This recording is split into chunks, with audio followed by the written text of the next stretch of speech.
रांची के पूर्व डीसी और आईएएस छवि रंजन की गिरफ्तारी की सूचना आ रही है।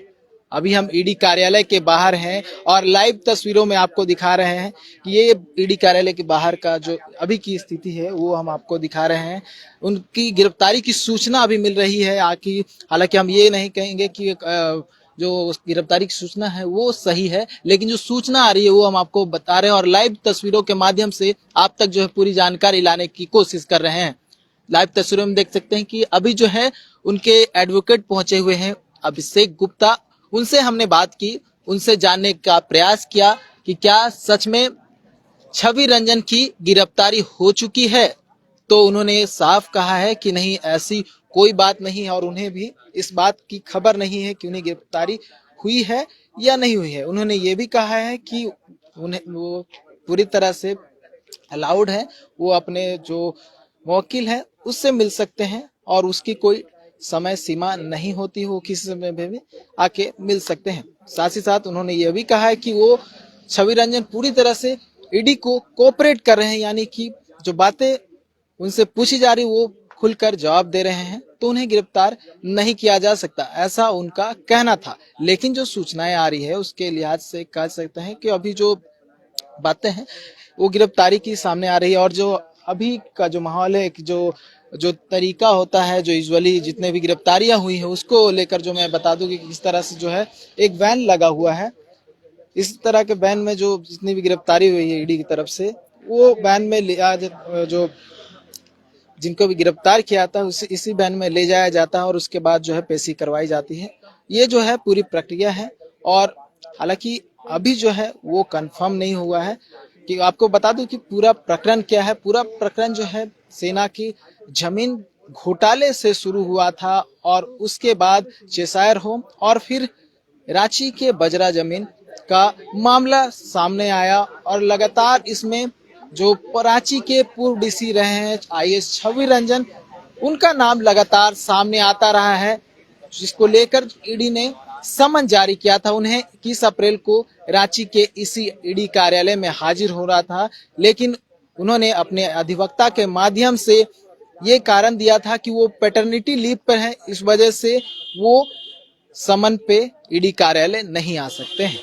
लिहाजा उसी दिन दूसरा समन जारी किया गया था और उन्हें 4 बजे इसी ईडी कार्यालय में पहुंचना था।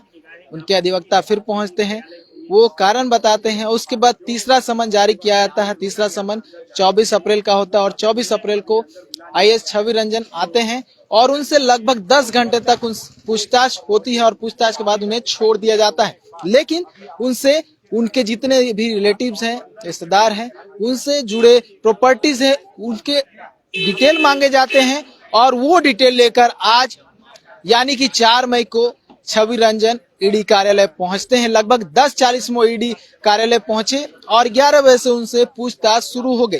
पूछताछ शुरू होने के बाद लंच भी अगर कह सकते हैं कि लगभग 1:45 बजे उनके जो बॉडीगार्ड थे लंच लेकर पहुंचे।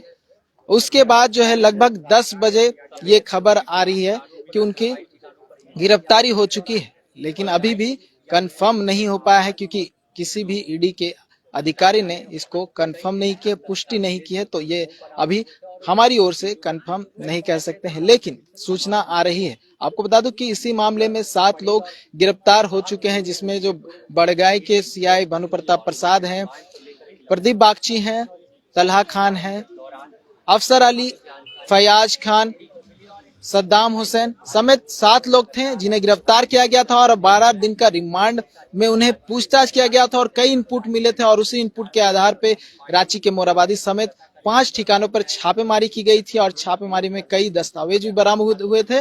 और विपिन सिंह एक जमीन व्यवसायी है, उनके ठिकानों पर भी छापेमारी की गई थी जिसमें वो फरार पाए गए थे।